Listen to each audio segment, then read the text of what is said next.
Welcome back to another episode of Bought the Biz. As we head into the holidays, Christy and I are both thinking about some of the oddities and the weird things that we found in our businesses when we took over. One of the top ones on our list is holiday schedules. Are they even written down? Is there a handbook? How does that work? And all of the questions that unfold after that. Stay tuned for this episode where we talk about all the hidden surprises that we found in our business and then get into leadership traits, all these other fun areas of small business ownership. You're not going to want to miss it. Bought the Biz is a podcast for ETA entrepreneurs who've gone from searching for a business to actually running one. It tells the real story of what happens after the deal closes. The day-to-day, operational, emotional, strategic, and leadership challenges that just don't show up in the highlight reels. The show is story-driven and practical, sharing real experiences from operators along with clear, actionable takeaways you can use in your own business today. I'm Garth Fasano. I'm Christi Loucks. Welcome to Bought the Biz.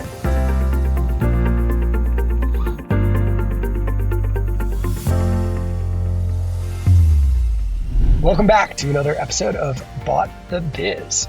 Today, Christy and I, as we're heading into the holidays, we've been reflecting on some of the sort of funny things that appeared in our businesses when we stepped in. And, one of the first ones that comes to both of our minds is the holiday policy. What did that look like? What did it not look like? What even was it when we got here?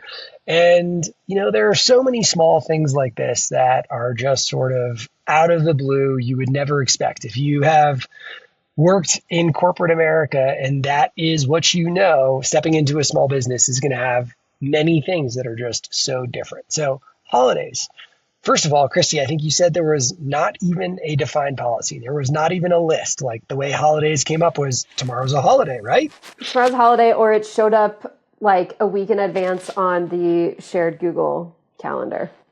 Now, keep in mind, we had the business I acquired. We had a team in the Philippines, a team in India, some Europeans, and then, and a Canadian, and then me in the US. So keeping track of these holidays was, it was insane, right? And I think the Philippines, they have a ridiculous amount of holidays.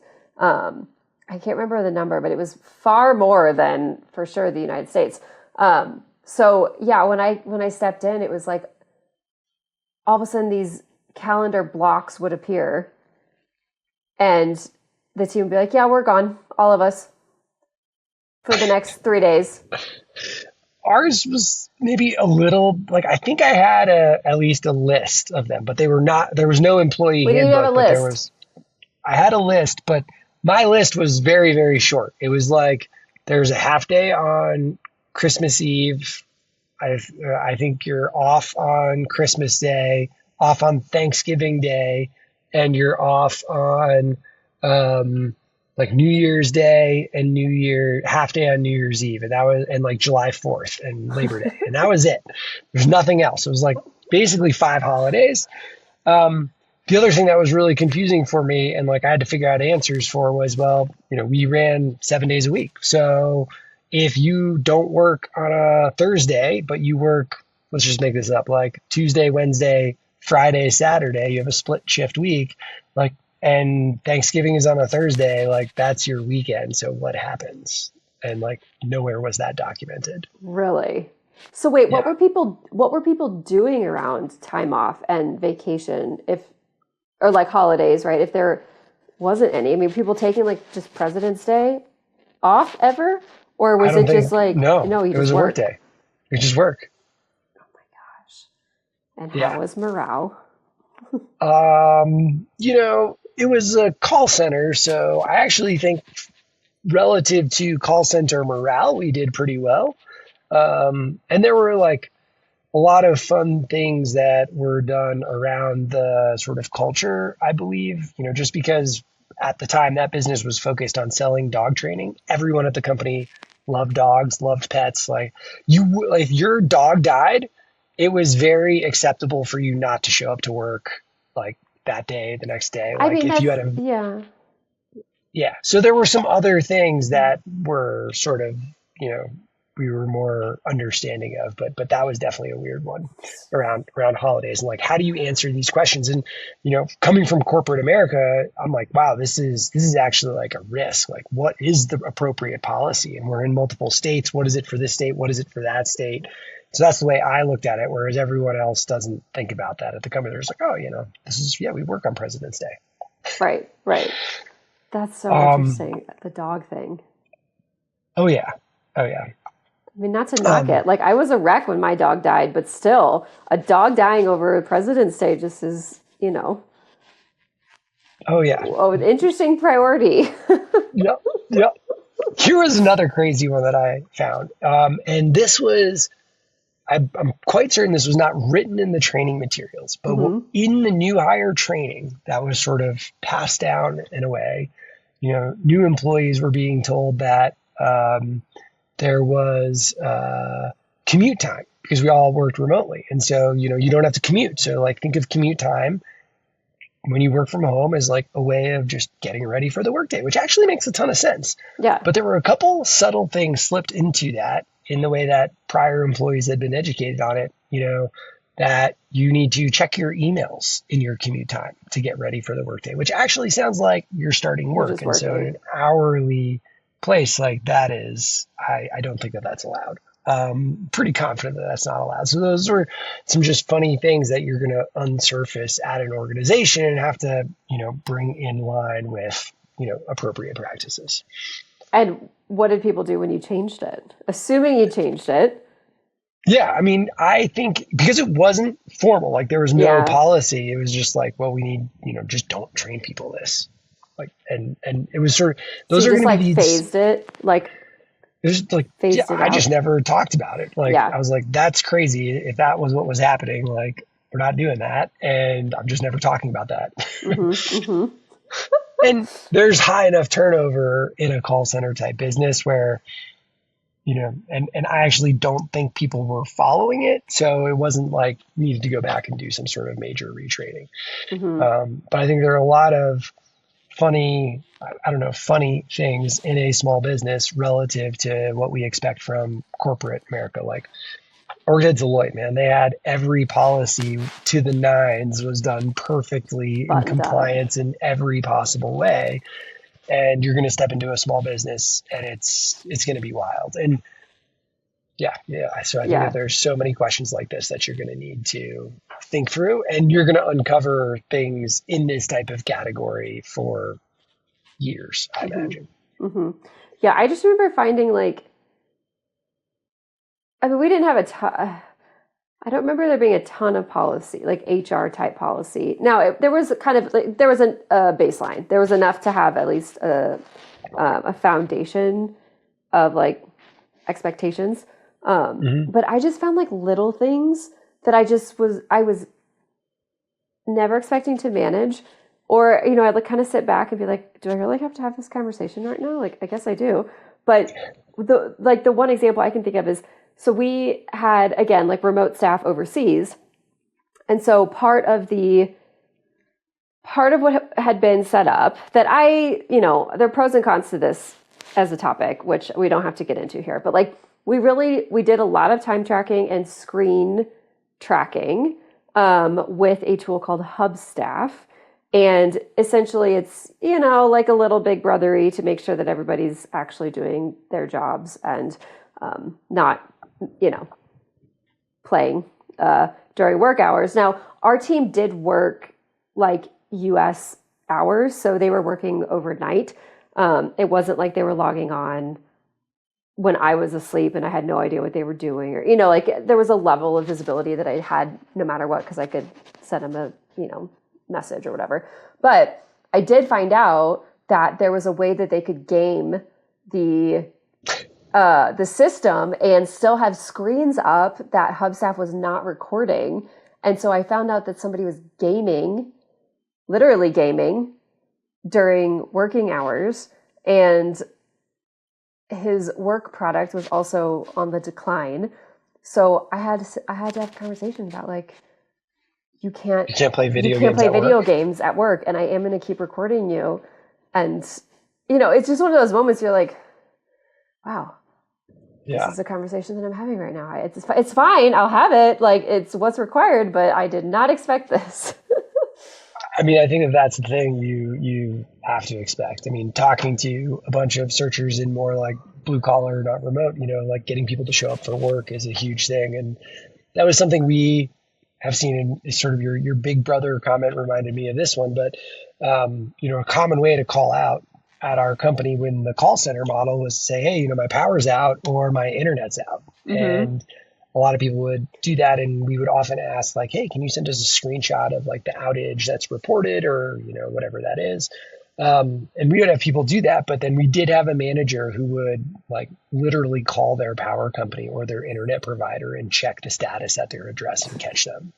And again, that's one of those things I'm like, that makes total sense. Like that seems very reasonable, but also like, is that allowed? I don't even know. And it seems it does seem borderline invasive, but you're right. Like that's the kind of checking that sort of needs to be done for your video game example, right? Yeah. I remember too, just that I knew as we were going to start talking about this, that I would think of more examples. Exactly. But one of the things that maybe call it somewhere like 3 to 6 months after I acquired the business, I noticed, so we didn't have like a formal, like sick leave or like sick day policy or anything like that. It was just like, hey, if you're not feeling well, like take the day. And I'm kind of fine with that. With remote work, like it doesn't really bother me. But I started noticing that the remote team, all of a sudden there was a high increase in sick days that were being announced, like, oh, I'm sick. But every single one of them, Garth, was, I have a migraine. And I was like, there is no way my entire remote team is having all of these migraines across everybody. Like, it's not happening. So we're going to nip this in the bud and like have a new policy. You can't keep doing this. You can't just put a Slack message that you have a migraine. And then 2 days later, your colleague says, oh, I have a migraine. And then 2 days later, the next person says they have a migraine. I'm like, this is not real. This is not real, you guys. I know it's not real. So stop playing me. We now have a policy. Yeah. It's and so I think it's actually one of like these big questions that I have is, I love sort of the informal, like, let's be good people version of this. And I honestly, genuinely sort of hate a lot of the big corporate feel that, you would get at Deloitte. And so I actually want it to be like, oh, you have a migraine? No big deal. Great. Like, go take care of it. Like, that's the way we want it to be. And then unfortunately, we sort of like get burned a couple times and you move into this policy sort of version. And, as our company has grown, had teammates tell us like it doesn't feel like a family company anymore sometimes, and like it's because we've been burned enough, or we're trying to build the processes for scale, and that is working. Mm-hmm. I do wish it could also be a family company, but sometimes I have this like push-pull emotional feeling that like I really do miss sort of the small little business type model as well. But I also know that's like not why we got into this too. Yeah, just the less formal, human to human. Yeah, absolutely. I'm definitely I have learned, I don't think it's a flaw, but I do have to be aware of it. I am very trusting and like I assume good intent right out the gate. So if someone tells me they have a migraine, I'm like, well, I've had migraines before. I know how terrible that is. Go rest. But yeah, there does hit a point where you're like, but then I also feel like I'm a little bit being taken advantage of potentially here as the new owner. And then my guard goes up, which I don't like that either. Yep. So I think what's the good thing about policy is like, it's factual. It's black and white. It's a roadmap. And so you just eliminate the ambiguity out of some of those scenarios. So it's like, even though I know I would like to trust people when they really, if they say they have a migraine, like it makes it way easier when there's just a policy. I agree. And it sort of you will basically get fatigued on these types of questions where you're answering the same thing over and over and trying to handle each one in a one-off way, that will become incredibly tiresome and a big burden. And I think that that's actually a really interesting point, and I think maybe a cool question to ask of you is, regardless of whether or not you have a policy, these types of things are going to come up in a small business for all the ETAers and searchers out there. I think you need to acknowledge that and accept that. And, I was just making this comparison to Deloitte, and one of the things that I question a bunch is like, now you end up spending your time working on these kinds of problems instead of, at Deloitte, big strategic problems where, because of all the policies and formality, like no time is spent on what we just talked about.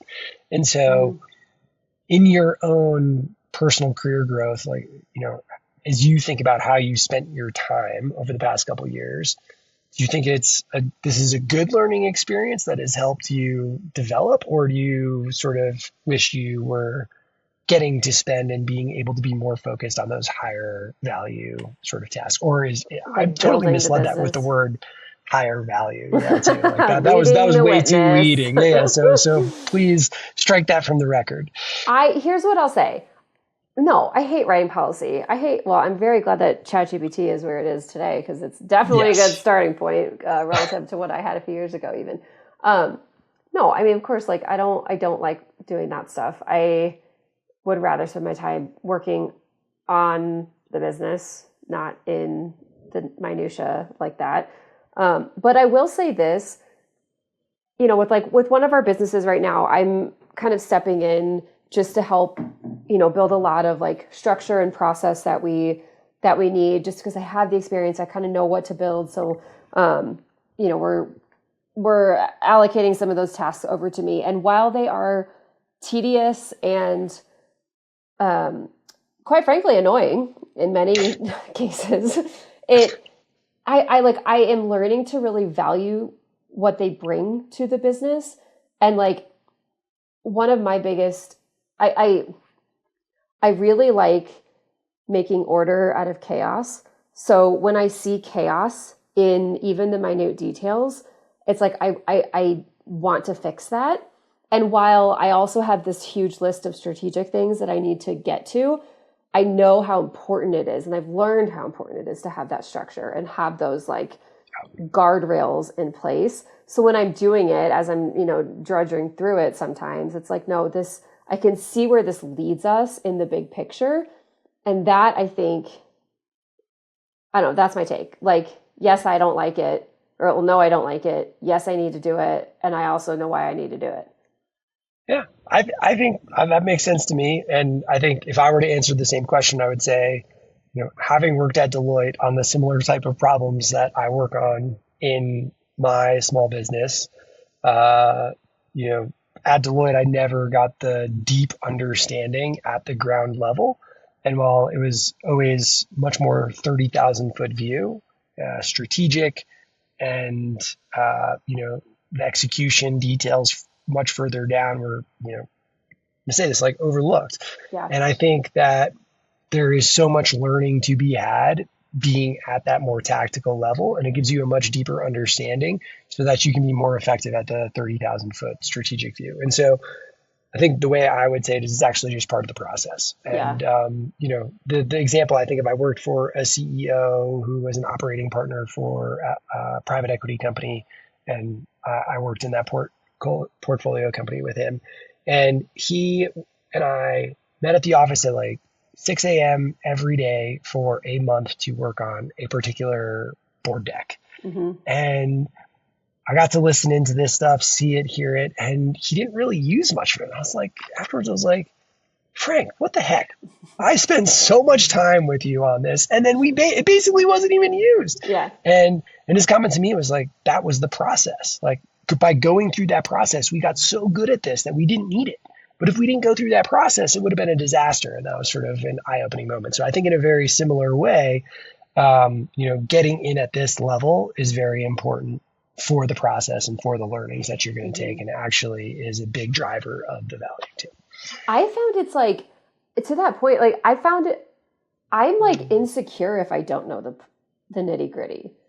like I get insecure about my ability to lead and like run the company if I don't know how things are done on a very granular level. Maybe that's a control thing. Like that could be a personality flaw, but I think it's a control thing. It is like, because I'm like, in order to make this as good as I possibly can, in order to optimize this, whatever it is, or this is, I need to know how it's done. And I need to do it myself so that I understand the nitty gritty that I need to then improve on.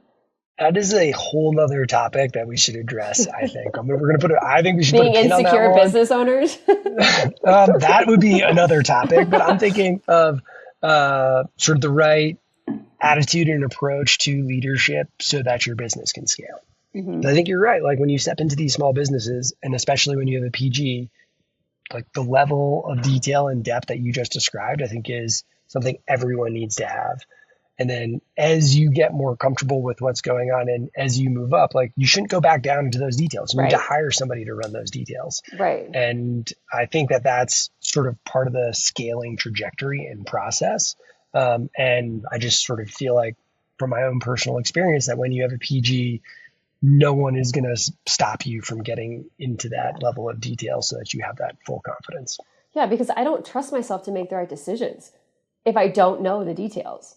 Because then I could overlook something, right? Or like I could not fully understand the nuances of a situation or a process or a workflow or, you know, whatever it may be. So like, I'm not sure that my diving into the details comes from like a healthy place, but I'm not sure either. But I think that it's actually ultimately good. I think so to get in there. Yeah. At the right time, in the right place. Yeah. And then once I have my arms around it, it's like, okay, now I actually feel like I can even go write the job description because I know the freaking role. Like I've done this, I get it. So I think that's, it's an interesting dynamic. Perfect. Amazing. Any other weird things that you found? Yeah. I mean, the whole thing is weird. Business ownership is weird. Yeah, that's a good way to describe it. Perfect. All right. We're going to wrap this on up that. Here. Yeah. Have a great holiday, everybody.